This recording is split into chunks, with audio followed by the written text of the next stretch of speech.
Hi guys, it's Blackie and welcome back to the Percussion series. Okay, we're going to take the 51 and we're going to get it ready to go to the range. Now what we've done up to this point is give it a good cleaning. We've taken the nipples out and put some anti-seize in there to keep it from down the line so we can get it back out. And we've also made sure it was timed. We cocked it slow, we cocked it fast, and that's appeared to work. Now we're going to go for the internals, and we're not truly tuning. What we're doing is we're just going in and make sure there's no obvious burrs or nothing on the inside that could cause us problems. And we're going to get it ready. Plus, I'm going to open up that rear sight for a better sight picture. We'll deal with that in a minute. So, let's talk about the breakdown. I'm going to zoom the camera down and we're going to go for the breakdown. Okay, to begin with, tools you're going to need: a small fine screwdriver. You may need other screwdrivers. I recommend everybody, if you're going to be working on these, get you a set of gunsmith screwdriver sets. I bought this at Walmart. They're like $16, $17. They give you a large assortment of different sizes. You want to make sure that the screwdriver tip perfectly fits the screw. Don't go undersized because it'll twist, turn, or burr up your screws. Okay? You're going to need a rag to clean up anything internal. You're going to need some files to polish up, and maybe a diamond hone or two to get any burrs or whatever out with. And maybe I like this little hand vise to be able to grip the hammer so I can cut the notch more cleanly. We'll get to that in a minute. Okay, we pop loose the wedge, put it on the half, and then we're going to remove the barrel section. Now, does it flow and move easily? Is there a bind or something that can be burrs in here? You check that. That seems fine. Look at the pinholes right here where the alignment pins go. Make sure those are not burred up. The transition from the arbor hole to the loading lever is fairly thin. Make sure there's no big burr, and I can feel a burr on this one right here. So we will get that off of there right quick. I like this sharpening tool that you get, and it's called a work sharp. And you can pop the diamond hones off, and this will allow me to go straight across that and get those burrs that were standing up proud right there off pretty easily. Also, I want to make sure that my forcing cone is fairly smooth on this and fairly sharp around that edge right there, and I'm going to do something in a minute. I'll show you that to break that edge. Because what happens is where that transition into the forcing cone, the lead hits it from coming out and it drags. If it starts building up a lead right there, then that's going to cause it to cause problems down the barrel and affect accuracy. So I want to make sure that's a smooth transition. So I will break that edge, and I'll show you that in a minute. Now, sliding the cylinder off, set it to the side. Okay, letting the hammer down. We're going to select the screwdriver, and we're going to select the tip that we want.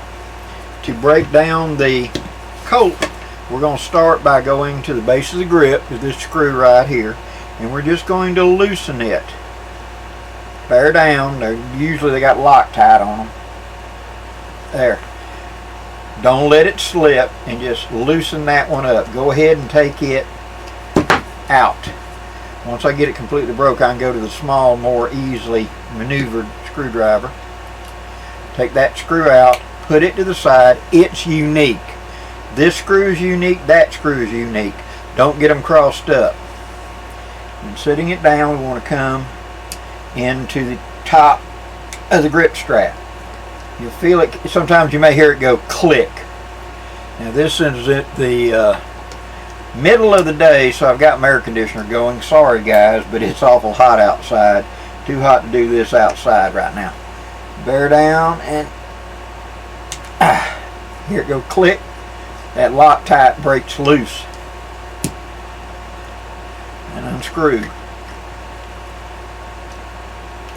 Now the screws that go at the top of the grip and the bottom here on the trigger guard are interchangeable. This screw is unique. That screw in the base is unique.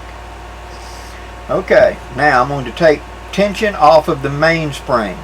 To do that, I'm going to get a little wider tip that will fit into that notch perfectly, and make sure you get one that does fit really well so I don't burr it up.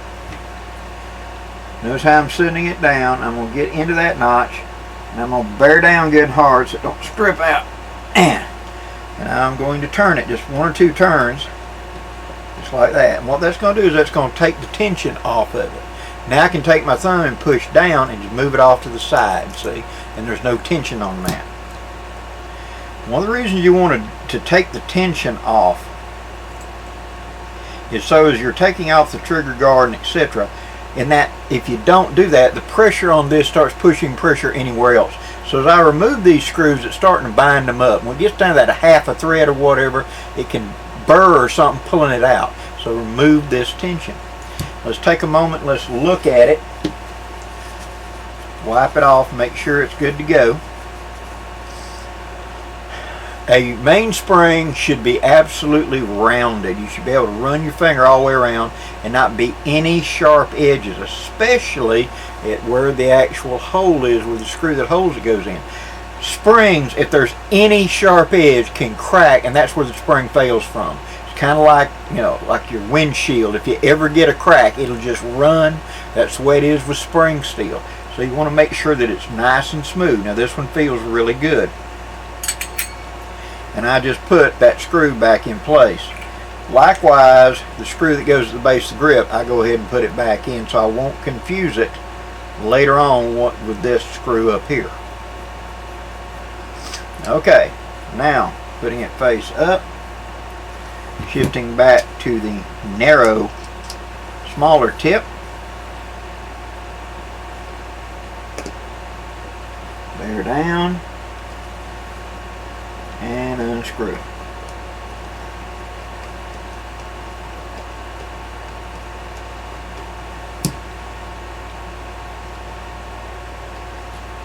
put that one exactly into the little bowl to know exactly where it is. These are the top of the grip, that, and I'll put these two down here so I know how to reassemble it in reverse order and not get my screws mixed up. Sit there and guide it, start turning it till it drops in the slot, bear down and turn it. Now I have seen it where I have, it's one of the advantages, one of these little mechanic screwdrivers that's got a magnet on the back of it. I have seen it where these screws wouldn't come out. They're actually in, but when you go to unscrew it all the way out, they actually bound up on the brass. It's like the head was flared like a burr or something, and it wouldn't come out of the hole, in which case you had to lift up the trigger guard like that to get them out. Okay, now let's look at the trigger guard. This opening right here, make sure there's no major burrs there, because the trigger runs back and forth in it. If the trigger is dragging on either side, that can cause you have a grainy, rough trigger pull. So make sure, and then also actually look at the sides of the trigger and make sure. Now there is a slight scratch right there on this trigger, and so that would mean on this side, and I do feel a little burr right there. So we're going to take out Harbor Freight. I get a section of these diamond hone files, and I also go up there and I had picked up these fine little needle files. They're multiple faceted. This one's a flat, and I've got a whole set of them in there. And so I'm going to take that and just run along that edge and break that edge. Get rid of that burr right quick on both sides. Brass is soft, so it doesn't take a lot, and there is none on the surface, so that should take care of that problem right there. I can lay that to the side. Alright, now the large, narrow trigger spring screw right there. This is misunderstood quite a bit because people think you're supposed to bottom it out tight. It isn't. This spring that I'll show you in 1 second that we're about now to take out, and this screw is unique, so don't lose it. Notice it's a nice broad screw, and then out comes the main spring, the trigger bolt spring right there. Now one leg, let me put it in orientation to you. The long one goes to the trigger. The short one with the cup like on it goes to the bolt. That's what closes the bolt stop and catches it. But you've got to understand that when Colt designed this, these springs were thin even back then, and they would get weak over time. They would, you know, take a set, it was called, and so you'd tighten it up and you'd utilize it, and then over time you'd have to tighten it a little bit more. So Colt made it where this spring was adjustable. So you're only supposed to tighten this up where it just works reliably. That way, as the years go by, as this spring gets a little weaker, you could tighten the screw down, see, and increase that so it wouldn't be a problem. But modern times, we torque that sucker down all the way, and it's overworking the spring because it's bottomed out. And usually, it's the bolt side that snaps off because it's being overworked in the action of the gun. So we're going to talk about this when we do timing, putting it back together. Okay, now that leaves us with the hammer screw and the two other screws. One goes for the trigger and one goes for the bolt. The one we take out first is the lower one, and that's for the trigger. Setting the proper size screwdriver tip into it, bear down until it breaks loose, and unscrew and pull it out. There's the trigger. Now these two long action screws are interchangeable, or I should say should be interchangeable. Now we get out the actual trigger. We want to feel on the edges and make sure this doesn't have any sharp burrs anywhere on it. And this back bottom face, you see how that kind of turns uphill, going this way up the top, that's what's actually doing the action. It's riding on the hammer and then popping out. So the back side of it is what rides down the hammer as the hammer cocks, and then this is what pulls the front face, is what allows it to go. So those two are very precise. Make sure they're smooth. I've seen them with really bad burrs and stuff. This one is really nice, and this gun doesn't have a bad trigger pull out of the box. So that's actually in really good shape. Also make the hole that goes through it, make sure that hole isn't burred up. And take your action screw that it came out of and put it up there and make sure it fully spins on it and it's nice and smooth to it. If there's any some burr in there that's causing it to kind of drag, it'll make you have a very stiff trigger pull. Okay, the next one we take out will be the bolt.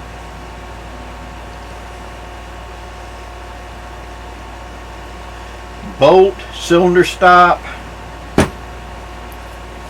etc. The plow handles, there's lots of little things, but this is what pops up and actually locks the cylinder. It goes into the notches in the cylinder and it pops up and stops the cylinder from going left to right.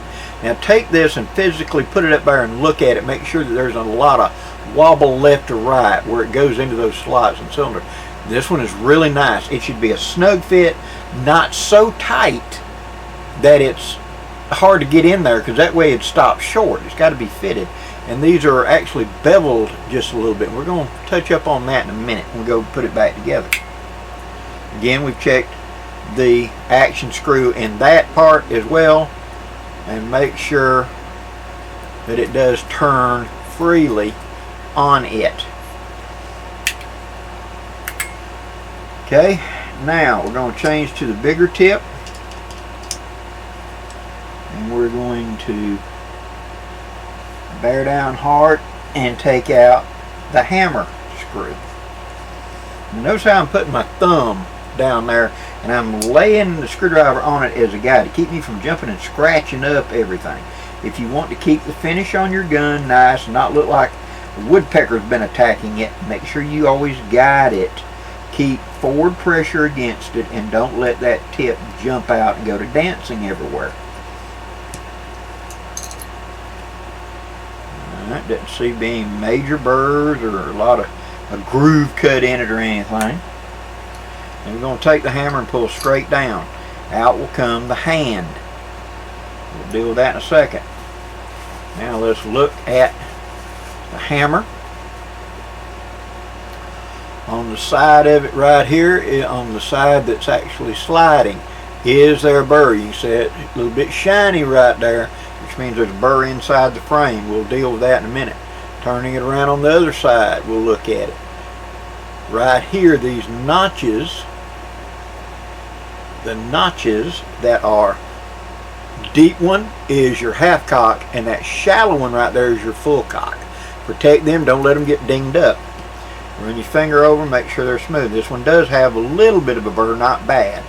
Right there, and I can see it's a little wavy, so I will stone that just a little bit. I will take my coarse stone and I will set it into that notch and just knock the top edge off. It's not undercut. You don't want that one undercut, but at the same time you don't want it too thin. And I'm just going to take and kind of polish forward, going toward the bottom. You know, the hammer's upside down. Okay, I'm going the way that the hammer is going to roll. And I'm going to remove those little bitty burrs that were on the front face of it right there, just like that. That'll allow it to polish and slide easier. And I'm going to go to a fine hone now.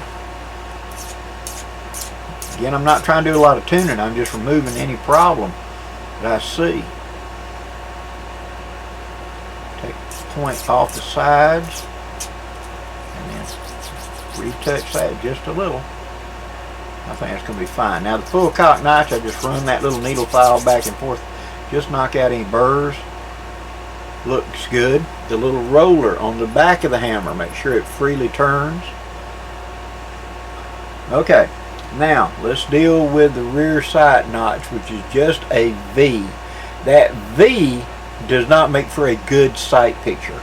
When Colt came up with this, we're having the bead front sight that you see on there. I think you can see that brass bead, and then that it was just a shiny pointer, and it was not really meant for good accuracy. You were pointing at something big like a man or a horse or something, so it was not meant for precision. Over time they got rid of that, and all the 1860, 61, etc. all went to a blade. Only the little pocket guns kept that little bitty shotgun bead, and that was because they were meant for 10 feet or less card table distances, see.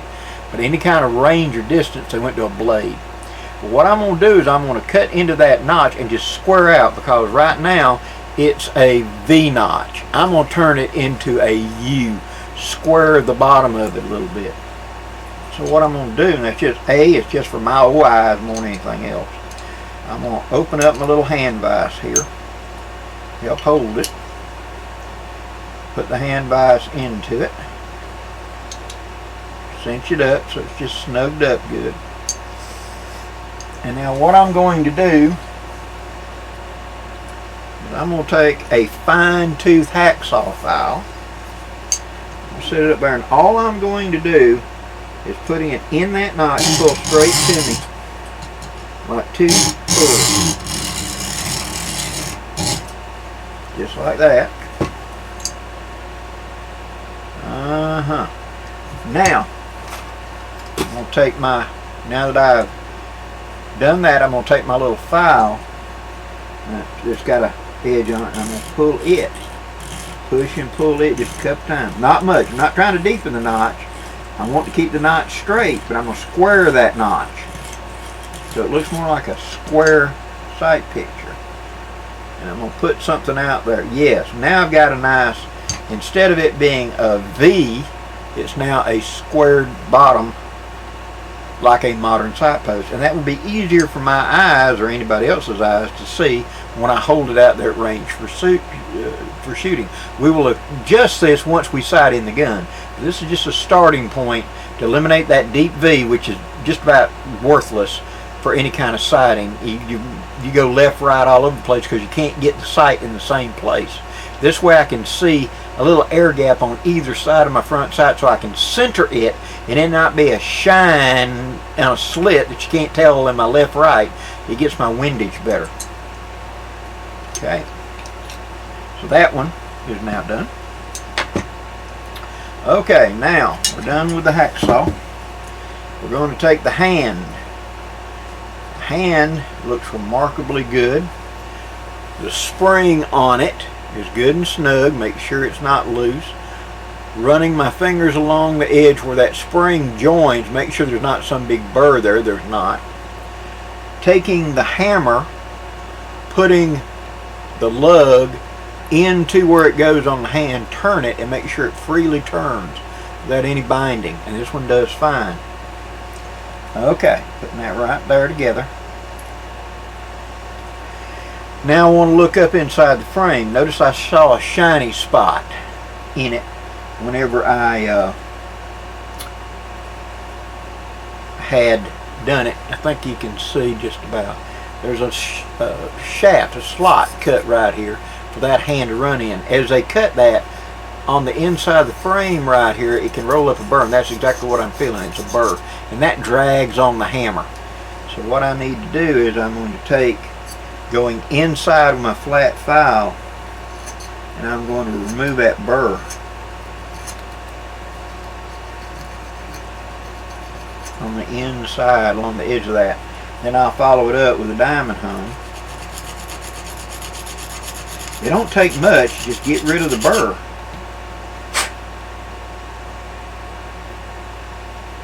Now, I believe that screw, where the screw went in, has got a light burr on it. I'm going to go inside with it. Just polish it off.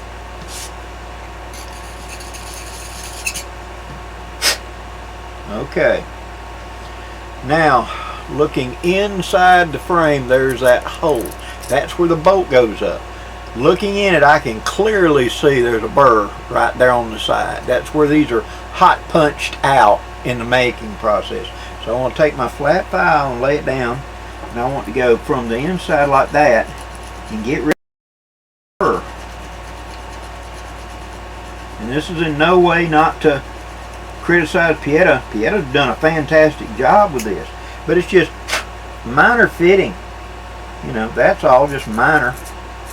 And I always do this. I don't care who makes the gun. I've had Rugers, I've had Colts, I've had whatever, that I have found big old burrs and scratches where things like that happen. It just happens in mass production, you know. Okay. That seems to be good. Alright, we have now gone through it. We've made sure there was nothing there that's going to be a problem. We're going to go back with a little bit of lubrication, and we're going to put it back together.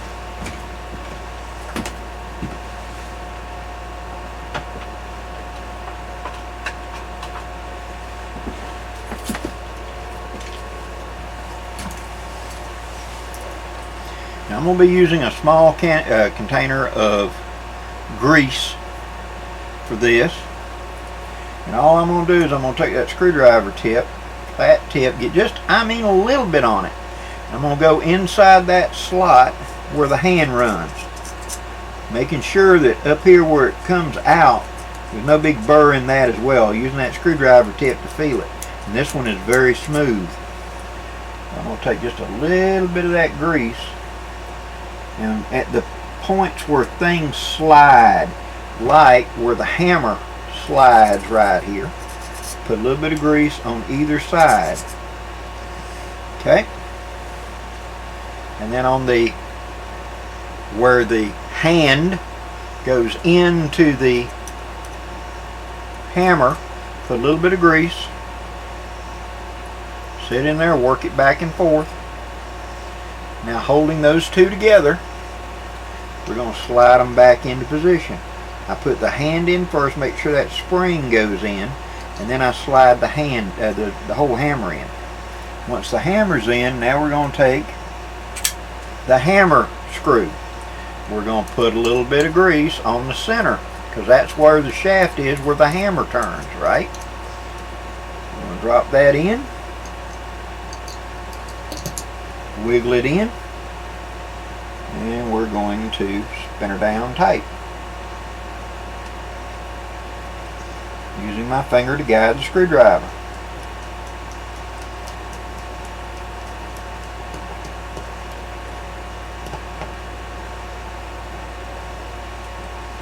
Okay, nice and snug. Make sure there's no binding. Now we take the bolt. We take the screw that's going to be carrying the bolt.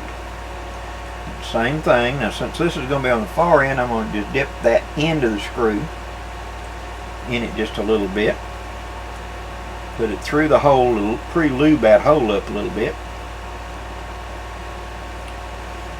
And right here on where it cams on the hammer, I'll put a little bit there. Now I'm going to slide that part into the frame, drop down through the hole,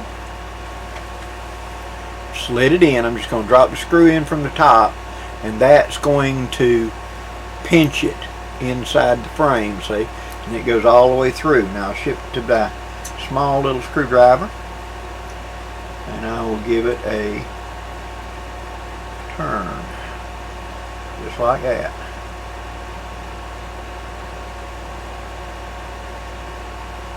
Snug it up, make sure it is fully, pull the hammer up, push it all the way up, and then put the hammer down. Make sure they're not binding against each other. Now, trigger, which seems to be pretty good, but I want to take that, just polish it a little. I'm not trying to remove any metal, I'm just polishing. Shine it up with that diamond just a little bit. Flip it over on the top, do the same thing. Just shine it up, just shine it, nothing else. That's fine. Now taking my screw, and it's going to be close to the head of the screw, I'm going to put a little bit of lubricant right there, so it's on the trigger itself. There we go. Now putting the trigger in correct, which is like that, with the point going back toward the hammer, sitting it in. Sometimes you have to do it like this and come in from the top, slide it in, put the screw in.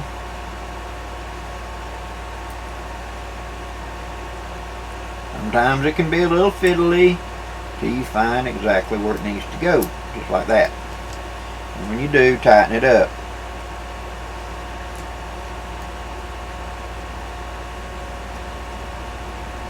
Just snug it up good. Now, taking your finger, close it, hold the trigger with your finger forward, pull back. You should hear it go click. That's in the safety notch. Kind of squeeze it, click. That's at full cock. Give it a little squeeze. Everything's good. Now push the trigger out of the way and close it. Alright, we know that's in good position.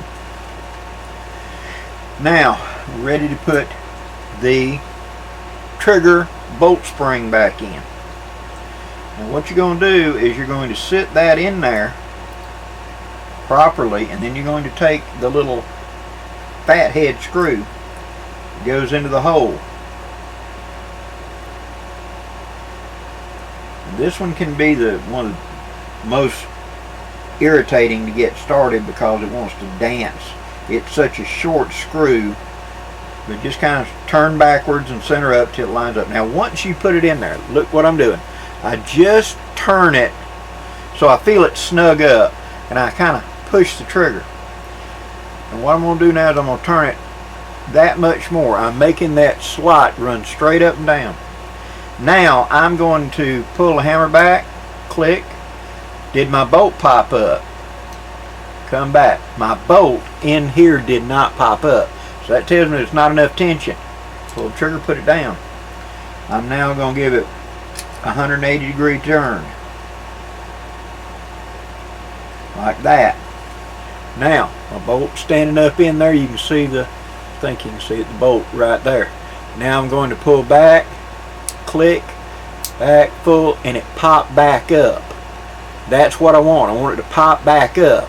If it doesn't pop back up, it's not tight enough. But again, I pull back to half cock, it cams down. Whoop, went too far. Try and do this on camera. Let's get this right. Okay. You see it in there. I come back, first click, and it's gone. It's below flush. I come back to full cock, and boom, it pops up. That tells me it should be about right. Now that I've got it there, I'm going to give it just a quarter turn more, like that, and that will give me good, reliable function and not over tightening it. So I should not break that spring in usual operation. Now, on goes the trigger guard. Then that little bitty spring goes in first. I scoot it up and pinch it, and then I start that screw at the beginning of the trigger guard.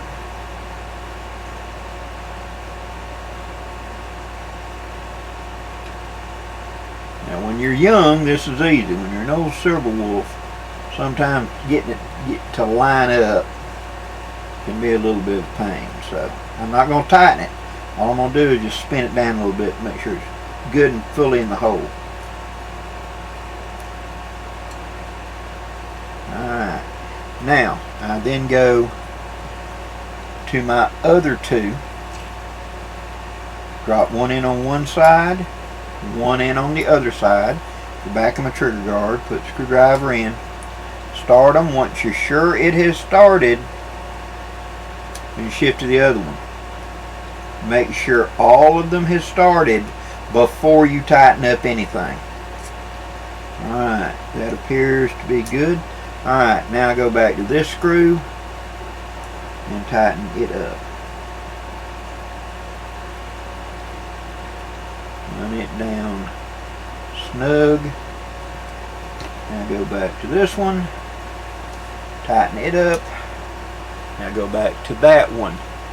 It doesn't matter the order as long as you get them all started before you go anywhere else. Now I'm going to go to my good set right here. Turn till it locks into the screw.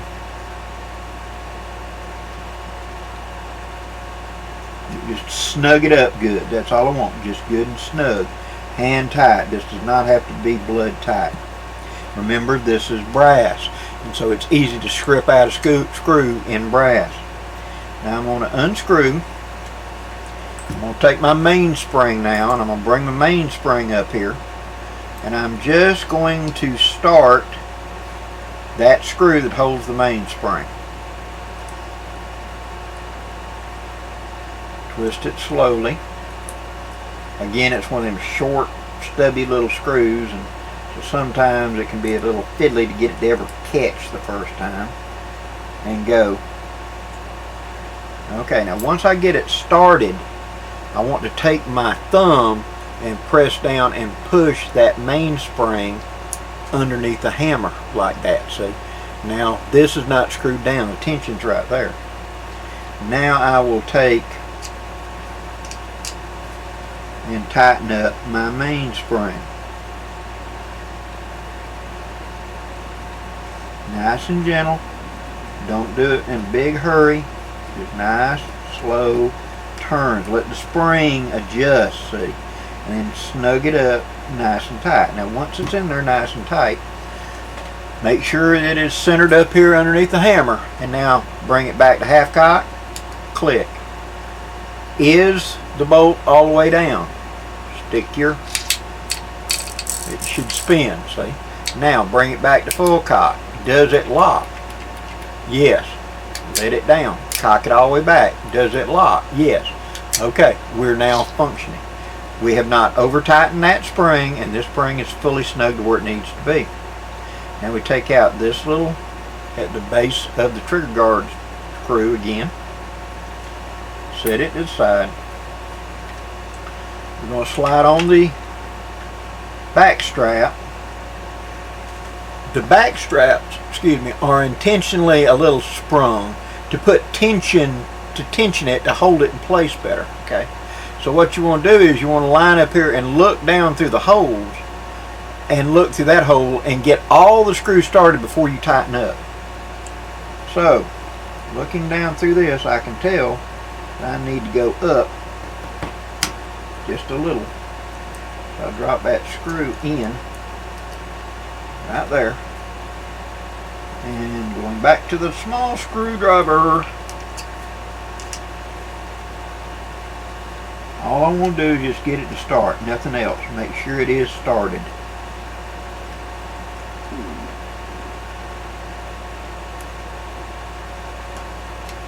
Okay, that one is started. Now my other one, get it just started. What happens is people will put this under tension and they go to force these screws in and they're wearing on the screw because that screw is trying to turn under tension.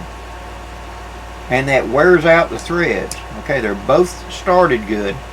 Now I turn it up and it leaves, as you can see, there's a little gap right there. That was the amount of tension that Colt designed the gun to have. Now you put this screw in and just start it good. I run it down till it just starts to do tension on the brass. About right there. So that gap is still there. Now I come back up here and I tighten up the top of the grip strap.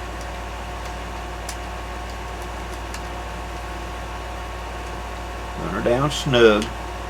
Now it depends on the gun to begin with, but here's a little rule of thumb for you. Where the back strap joins the frame right here, it's supposed to be one continuous flow, should be smooth. Sometimes you'll run your finger and it feels like it's stuck up. That's what happens whenever you put it up there, tighten this screw first, and then you tighten these up and they have to pull forward. It drags down and leaves a spur like sticking up right there. It tells you it's not in proper position. If this is done like it's supposed to be, and then this trigger, the back strap is tightened properly, that's a smooth curve. There's no burr sticking up. And then this, you can see that gap right there. Now when I tighten it up,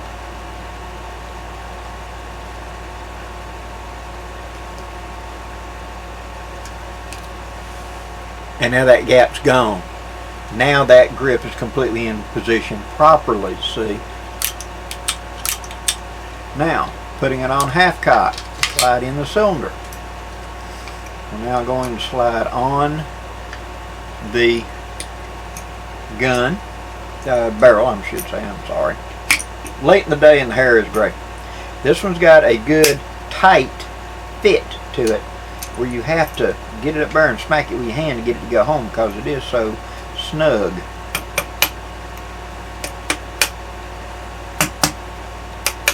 That is good, that can be bad. We're going to find out after we fire it whether I need to do something about that or not. There we go, then it lined up. Now just tap in. Don't over tighten your wedge on a brand new gun. The wedge is the sacrificial part of the Colt design because Colt realized that when you fired, the barrel wants to be blown off the gun and the frame wants to go that way and the cylinder is going away from it, and so these two forces are doing this. The wedge meant to be the sacrificable part so that when you put it in there, it would hold the two halves together. Over time, that wedge would wear, being battered by firing, and would be replaceable, thus not having to replace a complicated machine barrel or a complicated arbor. It was the weak link. So therefore, don't over tighten it. Don't beat that sucker down flush to begin with, because as you fire it over time, that wedge going in takes up the slack. And if you beat it in initially, the arbor and the barrel is harder than the wedge. It will deform the wedge down. And I've seen guys that want to do for competition talking about sanding the wedge so you can just pop it in and out with your fingers. Yeah, but you're probably not going to get many shots before the barrel gap opens up and your velocity starts dropping, because that wear it out and allows the barrel and frame to do this, and you end up with a bigger and bigger gap and less velocity. So, putting it all the way down, cocking fast, it locked up. Cocking back to half cock. Free go. Come all the way back to full cock. Now cock super slow.